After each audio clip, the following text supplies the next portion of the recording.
8 mísseis de cruzeiro. Caliber já estão no ar quando o operador de radar do USS Roosevelt anuncia o contato. 30 segundos após o lançamento, 8 rastros no display, todos em rota de colisão, todos apontando diretamente para o USS Abraham Lincoln, a partir de um ponto no mar Mediterrâneo a 62 quilômetros a nordeste. Sem aviso, sem escalada, sem ultimato. Um submarino nuclear russo da classe Yasen acabou de disparar tudo o que tinha contra o porta-aviões mais poderoso do mundo. E o grupo de combate tem aproximadamente 4 minutos e 20 segundos antes que esses mísseis atinjam o casco do porta-aviões. O que a Rússia não sabe, o que ninguém fora de um compartimento classificado do USS Roosevelt sabe, é que 4 minutos e 20 segundos é tempo mais do que suficiente. Para entender o que acontece a seguir, é preciso entender o que é o míssil Caliber. Porque a Rússia não disparou uma arma simples contra o Abraham Lincoln esta manhã. O Calibre é o míssil de cruzeiro lançado por submarino mais avançado da Rússia. Rasante, subsônico em sua fase de cruzeiro, capaz de realizar voo de segmento de terreno que torna a detecção por radar extremamente difícil, com uma fase terminal que acelera a velocidades supersônicas nos segundos finais de aproximação. A OTAN observa a Rússia disparar calibres contra alvos na Síria e na Ucrânia há anos, e a conclusão de cada um desses engajamentos é sempre a mesma. Esta é uma arma séria, guiada com precisão, difícil de interceptar, projetada especificamente para sobrecarregar os sistemas de defesa de ponto de um grupo de combate de porta-aviões ao chegar em uma salva coordenada a partir de um único rumo.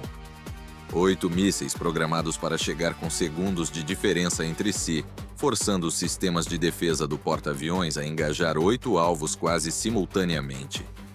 É um ataque bem concebido. Tem uma falha fatal.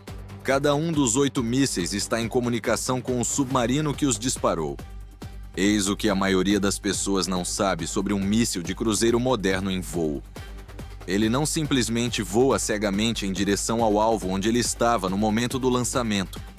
Ao longo de todo o seu percurso, mantém um link de dados criptografado e contínuo com o sistema de controle de fogo da plataforma que o lançou, recebendo atualizações em tempo real sobre a posição, rumo e velocidade do alvo. Esse link de dados é o sistema nervoso do míssil, a conexão invisível entre a arma e a mão que a guia, e ele opera em uma frequência criptografada específica que o submarino de disparo controla. Pense nisso como um carro de controle remoto. Enquanto o sinal entre o controle e o carro estiver intacto, o carro vai onde você aponta. No momento em que outra pessoa assume o controle daquele sinal, o carro vai para onde quer que ela queira. O que o comandante do submarino russo não sabia quando deu a ordem de disparar é que o USS Roosevelt estava monitorando seu radar de controle de fogo há 11 minutos antes de ele puxar o gatilho. E nesses 11 minutos, a tenente-comandante Patricia Walsh, na central de guerra eletrônica do Roosevelt, já havia identificado a frequência exata que o sistema de controle de fogo dele usava para se comunicar. Ela estava esperando por ele disparar. No momento em que os 8 mísseis foram ativados e seus links de dados entraram em operação, ela tinha tudo o que precisava. Às 13h14, 19 segundos após o lançamento, a tenente-comandante Walsh ativou o sistema de guerra eletrônica AN/SLQ-32 do Roosevelt e o apontou diretamente para a frequência do link de dados dos calibres. O que ela fez a seguir nunca havia sido feito operacionalmente antes na história da guerra naval. Ela não bloqueou a frequência. O bloqueio simplesmente teria cortado a conexão e deixado os mísseis voando em seu último rumo conhecido em direção ao Abraham Lincoln, o que ainda era perigoso. Em vez disso, ela a falsificou. Ela gerou um sinal na exata mesma frequência, criptografado para corresponder ao protocolo de autenticação do sistema de controle de fogo russo, e começou a transmitir dados de alvo falsos para os 8 mísseis, simultaneamente. Novas coordenadas. Novo alvo. Especificamente um ponto no mar Mediterrâneo a 62 quilômetros a nordeste, a localização exata do submarino da classe Yasen que os havia disparado. Os mísseis receberam os dados de alvo atualizados e fizeram exatamente o que foram projetados para fazer. Responderam ao seu sistema de controle de fogo. Ajustaram o curso. Todos os 8, em um intervalo de 1,8 segundos entre si, se afastaram do Abraham Lincoln e viraram para nordeste em direção ao seu novo alvo. Dentro do Centro de Informações de Combate do submarino russo, o display tático mostrou algo que levou a tripulação alguns segundos para processar. 8 rastros de mísseis de saída, curvando-se para longe do porta-aviões e retornando em direção à sua própria posição. O comandante do submarino entendeu o que estava acontecendo antes de sua tripulação.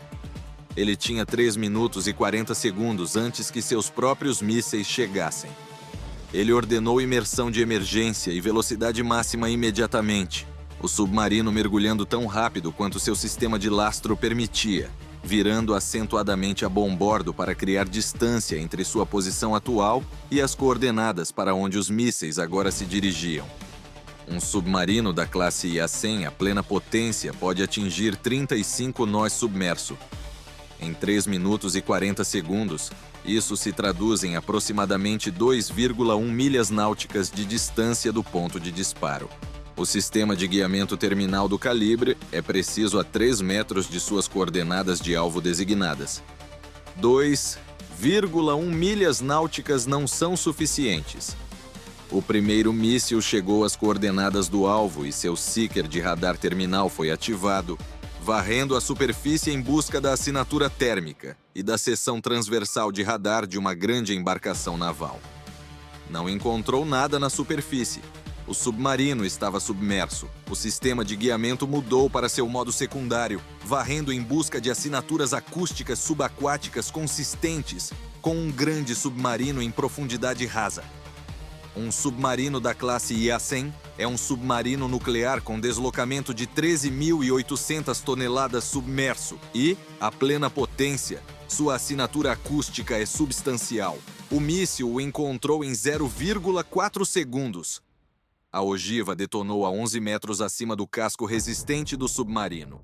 A explosão de uma ogiva calibre, 450 kg de explosivo de alto poder, a 11 metros acima do casco resistente de um submarino, não afunda o barco imediatamente. O que ela faz é catastrófico e imediato. A onda de pressão da detonação viaja pela água e atinge o casco com uma força que deforma as chapas externas, danifica as matrizes de sonar e, criticamente, rompe as vedações em vários sistemas externos, incluindo as portas externas dos tubos de torpedo de popa e 2 ventilações do tanque de lastro. O alagamento começa na seção de popa. Os sistemas de controle de danos do submarino são ativados automaticamente, mas a taxa de alagamento no compartimento de popa excede o que as bombas conseguem suportar. Mais 3 mísseis detonam na área do alvo ao longo dos 8 segundos seguintes. 2 na água, próximos o suficiente para somar suas ondas de pressão aos danos já causados. 1 na superfície, diretamente acima da posição do submarino. O efeito cumulativo sobre um casco já comprometido pela primeira detonação é grave. Os 4 mísseis restantes, com seus sistemas de guiamento terminal não encontrando assinatura acústica forte o suficiente para rastrear após as explosões terem perturbado a água ao redor, impactam a superfície e detonam inofensivamente. Às 13h21, o comandante do submarino da classe IA-100 tomou a única decisão disponível: sopro de emergência. O ar comprimido forçou a água para fora dos tanques de lastro em uma torrente violenta, e o submarino começou a subir em direção à superfície. Não porque ele escolheu emergir, mas porque o alagamento na seção de popa havia atingido um ponto onde manter a profundidade não era mais possível. Emergir era a única alternativa ao afundamento. Às 13h24, a torre de comando rompeu a superfície do Mediterrâneo em uma explosão de água branca. O submarino baixo na popa, com danos visíveis ao longo da seção traseira, deixando para trás uma mancha de fluido hidráulico e água de lastro. Membros da tripulação apareceram na ponte em segundos. Nenhuma arma estava em posição de combate. O submarino não era mais capaz de ação ofensiva. O USS Roosevelt já estava em curso de interceptação. Ele alcançou o submarino emergido às 13h31 e assumiu uma posição a 800 metros de sua borda de bombordo. Próximo o suficiente para tornar a situação inequívoca, distante o suficiente para não dar à tripulação russa nenhum motivo para tomar uma decisão desesperada. O canhão de 127 milímetros do Roosevelt estava apontado para o contato, não disparando, não ameaçando, simplesmente presente e pronto de uma forma que comunicava tudo o que precisava ser comunicado, sem que uma única palavra adicional precisasse ser dita. Em Moscou, as notícias chegaram em fragmentos. 8 mísseis Caliber disparados contra o USS Abraham Lincoln. Nenhum deles alcançou o porta-aviões. Um submarino da classe Yasen, um dos ativos navais mais avançados e mais caros da Rússia, representando anos de construção e décadas de treinamento de tripulação, estava na superfície do Mediterrâneo com danos que exigiriam meses de reparo. Sua tripulação viva e grata por respirar ar fresco. Sua missão um fracasso inequívoco, visível a cada satélite que passava sobre a área. O ataque de mísseis de cruzeiro lançados por submarino mais sofisticado da Marinha Russa havia sido revertido contra o próprio submarino que os disparou, por um contra-torpedeiro americano que nunca lançou uma única arma. O Abraham Lincoln nunca mudou de curso.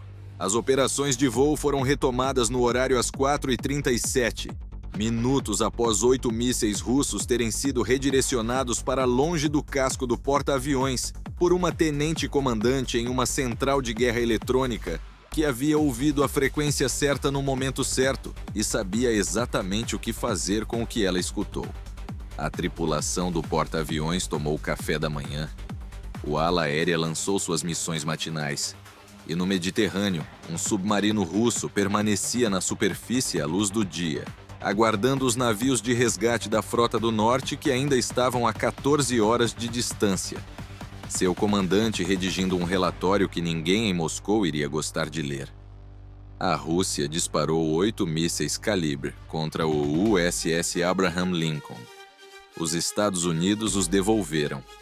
E a lição que a Marinha Russa levou para a casa do Mediterrâneo naquela manhã foi a que ela menos queria aprender.